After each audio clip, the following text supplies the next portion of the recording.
泰伦虫族呢，它基本上它们是一种听不懂人话的生物那它们的生存的唯一目的就是想要吞噬所有宇宙中的生命体，所以它们平常在宇宙中航行的时候，其实它们是一支有点像舰队一样庞大的生物集合体，那这种叫做虫巢舰队。所以你会发现，它们所有的武器基本上都是从身体长出来，甚至连枪射出去的子弹也都是从身体里面挤出来的。这招我也会，你知道那个身体太脏的时候，这样搓一搓有一颗。超级恶心。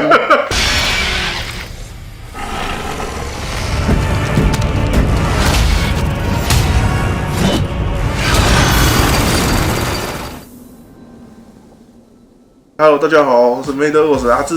嗨，我是小爱。小老师，你看最近我做了很多泰伦重组，哇，一直狂练习。而且我最近发现涂装有点瓶颈，我又去找一堆很多资料，发现一款超赞的游戏。哦，是什么？它叫《星际战士2：弹锤沙无双》。看到那个我就直接去买 PS 了。啊，真香！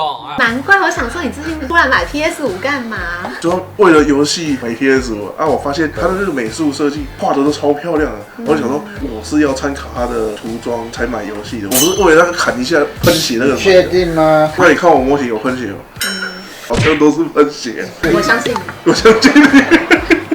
你真的很会选，真的假的？因为战锤的泰伦虫族就是当初我入坑的一个启蒙种族。哇！对，因为它的设定跟故事还有模型的外形都很吸引我。还有故事啊？有啊。你看我买那么多，我真的还蛮想了解一下他们的故事背景。好啊，那让我来说给你听。好。泰伦虫族呢，它基本上它们是一种听不懂人话的生物就跟你一样。我听得懂人话。没有。我为什么听不懂？不要跟我顶嘴！那因为他们是完全依照自己的本能去运作的一种生物，那他们的生存的唯一目的就是想要吞噬所有宇宙中的生命体，所以他们平常在宇宙中航行的时候，其实他们是一支有点像舰队一样庞大的生物集合体，那这种叫做虫巢舰队。所以他们也不用吸什么空气，他们是可以在宇宙中直接动。对，所以你会看到一整群虫巢舰队，它会在宇宙中航行，然后就像狂风过境一样，横扫它经过的每一颗星球。那颗星球只要被泰伦虫族经过入侵之后，上面这颗星球所有的生命都会消失，变成一颗完全没有生命的死星。它是宇宙版的蝗虫。没错。对，经过之后它就开始，这里有生命，它就下去，然后把有生命的东西杀掉、吃掉。对，然后虫族入侵一颗星球的方式，就是他们的舰队会通过上空，然后从上面投下来一种生物孢子，然后包着很多不同的虫族丢到地上。那刚开始他们可能会从一些比较小型的虫族丢下来，让他们先去探索这个星球的环境，然后打头阵，然后消耗前线的资源。那接下来这些生物囊包丢下来的虫族会越来越大只，而且还会越来越多，就是后期就会有一些这么大只的虫族，慢慢的就会投入到这颗星球上面，他们就会开始展开一连串的捕食的行动。所以台面上的这几个，它都是主要的那几只嘛。要讲的话，这些算队长吗？有一些是巨兽，有一些是比较有领导能力的队长。那这个是不是队长？不算是。还有脑，这个呢？这个也有脑。不算是。然后通常他们就是在入侵一颗地球的时候，因为也有一些虫族到这颗星球上，它会被杀掉嘛。对，那杀掉之后，其实他们在这颗星球上获取的资讯会回传到他们的母舰上面。然后这些虫族每一次下来都会有更进一步的进化，它慢慢的会进化成能够适应这颗星球的样子。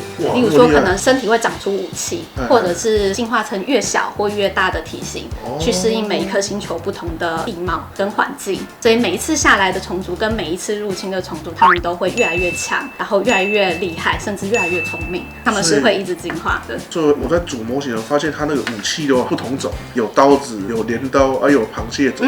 对，这个都是他们有吃过不同星球上面的生物，知道那些知识跟资讯之后，慢慢进化出来的。所以你会发现，他们所有的武器基本上都是从身体长出来的。无论是镰刀、枪，或者是看起来是剑的样子，本来应该是是拿着的，但是他们其实都是他身体的一部分，就连在一起的那种感觉。甚至连枪射出去的子弹也都是从身体里面挤出来的。有一些可能是硫酸，就是腐蚀的液体；有一些可能是寄生虫。这招我也会。你知道那个身体太脏的时候，这样搓一搓有一颗。超级恶心，谁砍哦？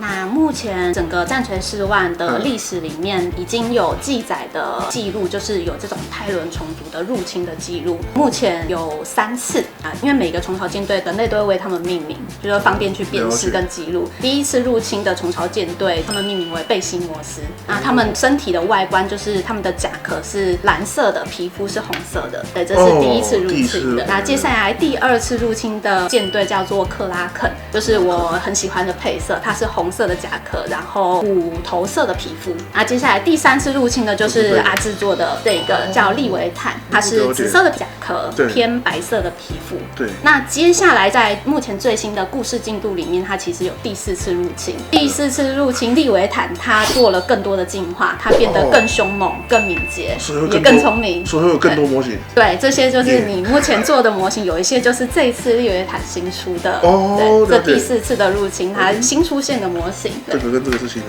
对，有一些都是新的。难怪我要买模型的时候，发现泰伦虫族超多的，因为它是有3次入侵，所以它3次入侵的时候，其中有一些的单位会不太一样，所以就出那么多种。对，而且我看它真的有3种配色，一个这个，还有2个刚才提到。其实它还有其他配色，但是这几个是比较有名的，就是历史上有特别记录的。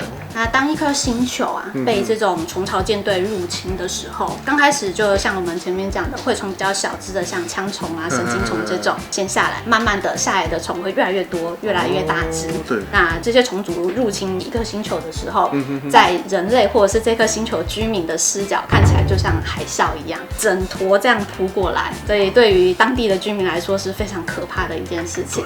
那当他们入侵一个星球的时候，因为本身他们没有语言，也没有文化，他们的行动都是根据本能，所以他们来到一颗星球入侵的理由其实就很单纯，就我们只是来吃顿饭。不是哦，其实我是泰伦虫族，我也是很爱吃。我知道你很爱吃。对啊，我把小雅是吃掉。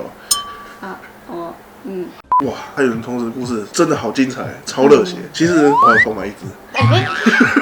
已经前置作业做完，跟底漆涂完了。怎么做这么快？对啊，但是因为我现在这几支都是练习，那我遇到一些瓶颈，我发现我很多细节涂出来都不是那么的明显，所以我想请小老师来教我怎么让那些细节更明显、更突出这样。好啊，那就让我们一起来涂这支模型吧。好 ，Go。那因为阿志已经把模型上面的底色都已经涂完了，所以接下来我们就是要增加这个模型身上的细节。然后怎么增加呢？那针对甲壳的部分，我们会用这3罐颜料，我们会从深到浅，然后用干刷的技巧去做出甲壳的层次感。那使用前颜料一定要记得摇均匀之后再打开来使用。那干刷顾名思义呢，就是我们必须要用笔毛完全干燥的画笔去沾取颜料。那接下来会在旁边的纸巾或者是布上面把多余的颜料擦拭掉之后，用极少的颜料在模型上做出层次感。那我们已经刷完一小部分了，那这边其实就可以看到有刷过跟没有刷过之间的差异性。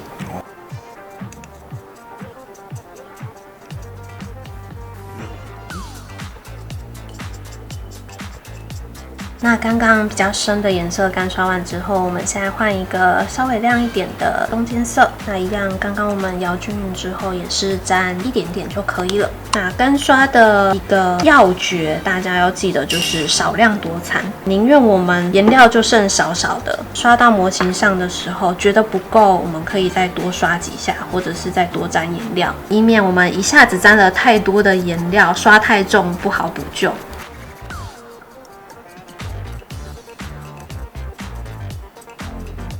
那大家可以看到右边这一块是已经有刷过比较亮的紫色，左边这边是没有刷过的，可以比较一下两边的差异，明显右边就会亮很多。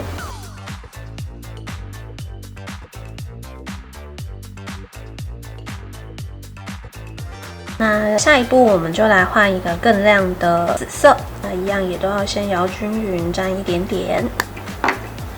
那在干扫这种极亮的高光的时候，记得力道要更轻一点，然后避免我们去盖掉我们上一步做过的颜色，因为如果你全部盖掉的话，前面就等于在做白工了。所以这时候就小幅度的来回干刷最亮的边缘就可以了，不用整片都刷下去。哇！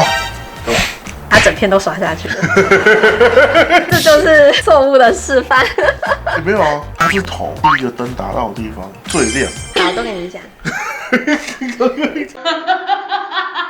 那在刷这种极亮的高光，范围要很小的时候，可以找你的手指抵在模型的任何一个你觉得稳的地方，然后让手指成为一个支点，让干刷笔小幅度的针对某一个细节去调亮它的亮度，增加一个指定部位的层次，避免大幅度的干刷，让它可以让你指定想要刷的地方会特别的亮，特别的明显，你也比较好操作。右边是刷完很亮高光的样子，左边是还没刷的，可以稍微观察到有亮度的差异。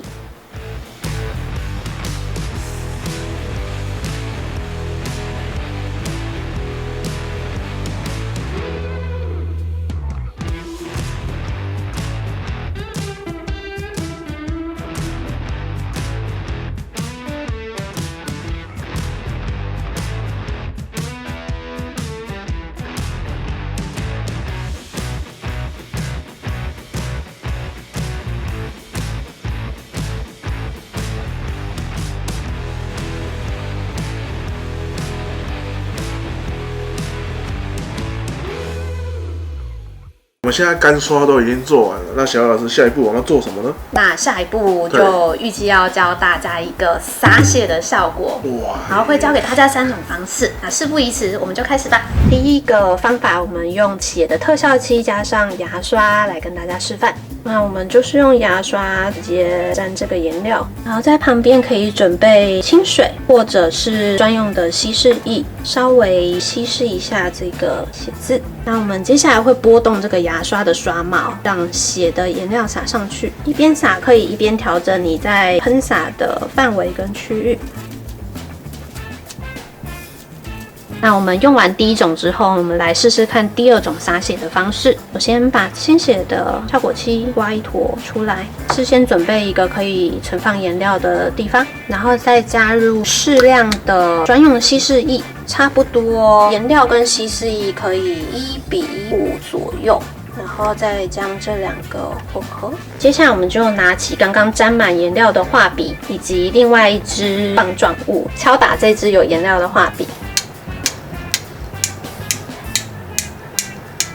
那现在就可以看到刚刚用敲打画笔的方式做出来的成果，它的血渍血滴会比刚刚用牙刷来的比较大一点，效果就会比较不一样。等一下，你这样子用的整只手都是，我教你一个不会弄脏手的方式，又有更像的。首先我们要有喷枪，我们那种见血都是开枪啊，或是插下去那种喷溅效果，所以用风枪直接去吹那个颜料也是可以的。首先，刚才小艾老师稀释好的这种，我们可以这样子全部沾湿，拿那个吸水也比较好的，让它有点像这样滴下来的感觉。刚才忘了讲的重点，空压机的压力要开最大，不然没有那个效果。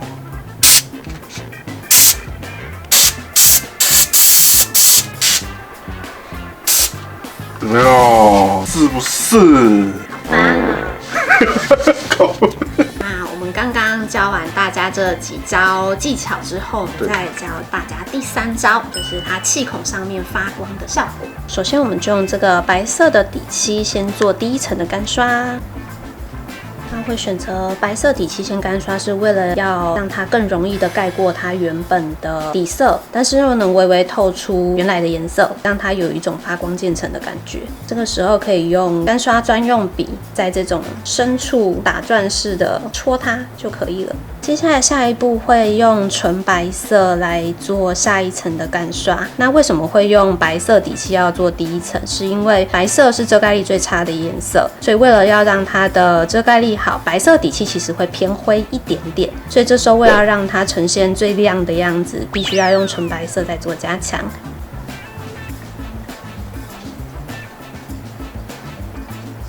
接下来，为了让它发出很显眼的亮光，我这次选用的是比较亮的绿色对比漆。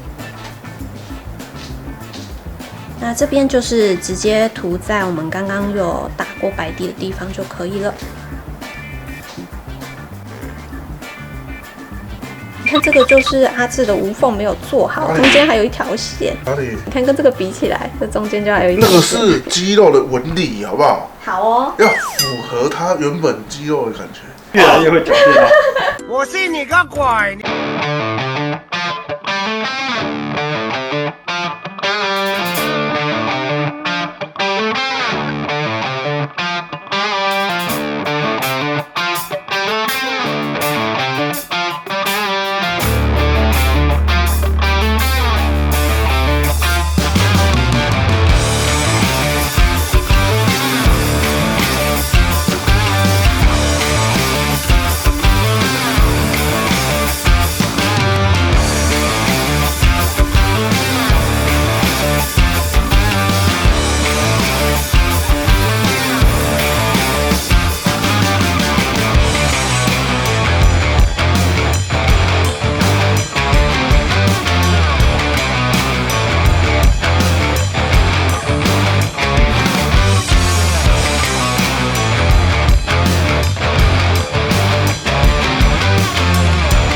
太棒了，我们用很快的速度就完成了这个模型，超帅的。那今天教到的技巧的话，其实还可以运用在很多的地方，例如说前面我们做了干扫、干刷，这个其实可以用在其他模型，例如说做战损的部分，增加这个模型的层次感。那接下来洒血的部分，可以用在一些比较写实的模型身上，而且你不一定要洒血，你可以洒泥土。然后像上面那个气孔发光的部分，就很多科幻的模型或许可以使用到，例如说一些机体的喷口或是光束武器，都可以运用这个技巧。那我要去哪里可以买到这些漆？哦，那大家可以看看资讯栏上面有一个连结是店家列表，可以从里面找到离你比较近的店家去参考看看，找找看有没有你想要的能量。讲这么多，口好渴哦，应该换阿志讲了吧？你先喝，我再喝。因为阿志前处理其实做的还蛮不错的，就撇除刚刚被我抓到没有做好的地方，勾不好做，好不好？那就麻烦阿志可以跟我们介绍一下嘛，你做了什么地方？像因为我们巨刀的模型它也是射出板件，所以一样我们可以拿切口钳取下零件，取下零件之后再剪掉汤口嘛，周围有些左右的无缝，我们就先简单的用滤盖粘合，不要把它挤压。简单的粘合之后，我们可以拿我们的黑胶，再拿我们的点胶器去把那些缝填起来。还有像有些比较长的啊，像这个造型，它的距离大概就有这样。有个 V 字形 ，V 字形，这可以拿出我们的 NT50 10颗片打磨工，那个也是可以粘我们的自粘砂纸，粘一圈，它就可以这样子伸进去打磨。像这个零件很小你可以把自粘砂纸切一半，再粘起来。它就不会磨到不该磨的地方。原来还可以这样用的。然后像做生物的，我打磨其实不用磨到很高番数，打磨的时候我都是拿320的砂纸，磨完之后会有一些很粗的磨痕，所以磨完那些无缝之后，我会再拿360的纱布把整体都再跑一次这样。是已经晚8晚归了，不用，就跑到360而已。对啊，不用磨那么多，又不是勘探。你有看过镜面的金龟子吗？好像有。金龟子。你们要听听看你现在讲什么？在底色的时候，我就会拿 GRV 的底漆去把它全部打成底色，它是叫卤补色。打完底色之后，像上面很多紫色、红色、黑色，几乎都是用笔涂去涂。接下来刚才的制程都介绍完了我做了这么多也看了很多人做了这样这么多，也做了那么多，那他做那么多要干嘛？就是因为它可以拿去桌上玩，才有人做这么多。怎么玩？是我的拿着我的模型跟他的模型这样对撞？才不是对撞，野蛮呢。不然是怎么玩？那其实这种战旗模型，它本身也是一个桌游，所以你们制作的这些战锤的模型，其实都可以拿到桌上玩，可以组织一支自己喜欢的军队，然后找其他玩家去对战。那我今天其实也准备了一些东西，我们等一下就可以来玩一场游戏。好啊。等一下，可是只有这样玩游戏，我觉得不好看。我觉得应该打死对方的一个单位的时候，得画对方的脸，然后画一笔，结果到时候全部阿字输。不一定哦，我说不定有桌游天分，跟你讲。好，那我们就直接开始了。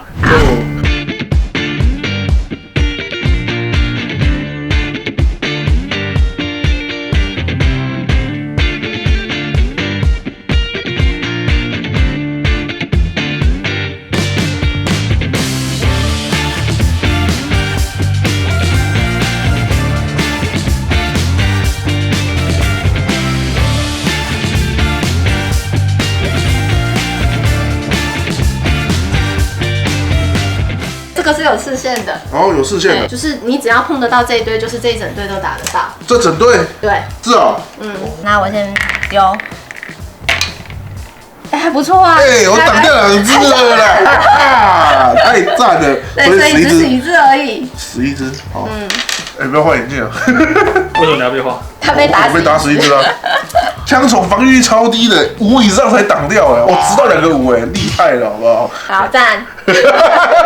不是大拇指就是一定是大拇指啦。对比7哎，看你脸比较大啦，所以我帮你做个修容。修容好。对，通常有人说在下巴旁边画一个阴影，可能会让他的脸变得比较。不是说画一笔吗？画到颜料没有为止吗？是啊，他们不是这么讲吗？难怪你拿对比器。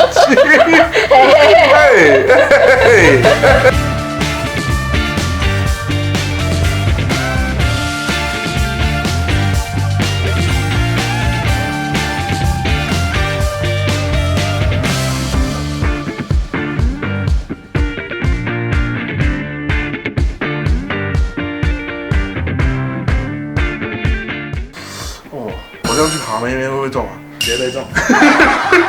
这些涂的超爽的。是涂模型还是涂我的脸？当然是都有啊。应该是涂小老师的脸比较爽，因为这些模型几乎都是他在做。还敢说？还敢说？我看你被涂的很惨哎。最后谁？最后这样算起来的话，应该差不多。差不多，因为我们只有玩3回合嘛。对，其实我们也没有玩完。对啊，这是我死的，被我死了10下，所以我被涂了10个。那小老师被涂了5下。那是你输了。对啊，好，那我输了，对，我输了。很高兴今天可以来到这边跟大家介绍战锤。被涂的还很高兴。涂的部分可以先不要算。我都在学化妆，漫画。好棒哦！好棒哦！就是像今天跟大家介绍了很多东西，包括像战锤重组的故事，然后以及也用 GW 要教大家一些实用的技巧。那希望今天对大家都有帮助。有帮助蛮多的。是你。哇，今天真的超开心的。如果希望小老师下次被画了怎样去，记得按赞、订阅、开启小铃铛哦。大家拜拜。